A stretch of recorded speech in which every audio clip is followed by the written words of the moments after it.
The game is the 4th release in the series, but in reality it is considered the very first release, as the studio decided to reboot the franchise. The game is a first-person shooter with heavy elements of stealth and vertical exploration. The game uses Unreal Engine 3 as the graphics engine, as choice motivated by old consoles. On PC, the game opted to use DirectX 11. The game uses a good amount of tessellation on many of the walls and floors of the environment, as well as main characters and several of the enemies, improving their details significantly with roundness and smooth curves. Secondary characters such as most of the enemies and pedestrians have little to no tessellation, but some of them has a good amount of polygons to hide the angular or polygonal edges. The rest of the inanimate objects have no tessellation also, and suffer the consequences of deficient polygon count as a result. The textures of the game are of very good resolution in general, especially on the main characters. However, there are several low resolution ones that mar the experience, especially on secondary characters. Lighting in the game is the usual work from the Unreal Engine 3. Light shafts, HDR, lens flare, all are present and accounted for. Dynamic lighting is also heavily present from fire placements, torches, explosions, and street lamps. Particle lighting is also used on smoke and fog, both of which appear affected by the color of light sources around them. Shadows are soft and thorough. Dynamic shadows is present from most of fire, torches, and street lamps. However, not all objects are affected by them. Some objects do not cast shadows at all, which is quite disappointing. There are no dynamic shadows from projectiles or explosions. Even the lightning strikes do not cast them. Particle shadows is absent too, and smoke doesn't cast any shadows. The physics engine of the game is rather limited. Most of the objects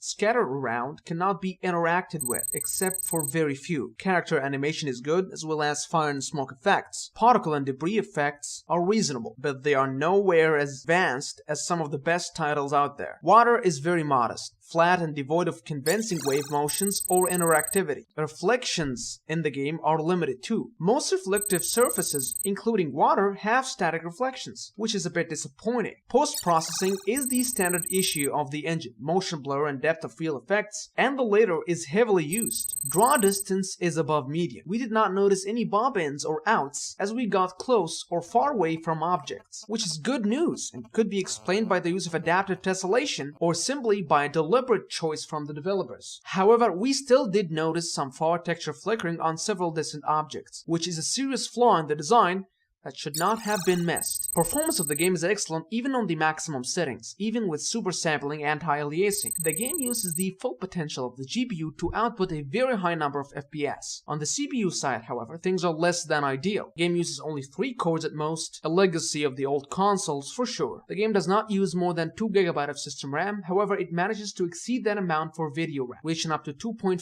GB with the use of SSAA, reaching up to 2.5 GB with the use of super sampling. As such, it is highly recommended to use a video card with 3 GB of RAM or more. If not, then it is best to disable super sampling altogether and use FXAA instead. The game suffers the frequent use of loading screens, as the game levels and districts are split apart by numerous loading screens, a compromise for old consoles for sure. Even though these loading times are pretty fast on PCs, it is still an annoying aspect of the game that breaks immersion. In general, the graphics of Thief is pretty good, especially its character details, textures, lighting, and shadowing modules. There are restrictions and compromises here and there, especially in the physics, reflections, and dynamic shadows aspects of the game, but they do not damage the end result too much, maybe because of the slow, deliberate pace of the game. Players will enjoy the visual experience of the game in many scenes. Despite that, we still wish the game would present a stronger case for itself, considering it's targeted for new consoles as well. But we guess the legacy of the old consoles is still very much in full swing in the core of gaming today. We will have to bear with that until we can exterminate it completely.